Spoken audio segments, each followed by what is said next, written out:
front of me is Nubia RedMagic 11A, and today I would like to show you how you can select and delete multiple photos at once.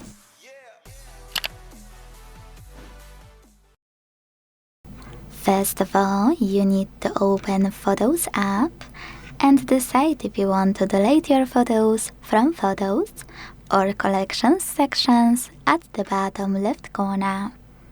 Let's start with Photos. Hold one, and to pick multiple, use those dots at the top right corners of all of those sections. To keep some of them, click at the top left corners of the chosen ones. And to get rid of the rest, use bin button at the bottom and confirm your choice in the pop-ups. Quick tip, you can see count at the top left corner. Make sure you won't select more than 100 at once, because Photos app won't let you delete them. So keep that in mind.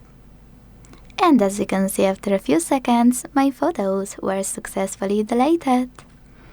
If you want to delete them from collections, do exactly the same after picking an album. But this time, click on bin button at the top right corner here. Then confirm your choice in the same pop-up. Thanks so much for watching. If you enjoyed this video, leave a like, comment and subscribe. Bye!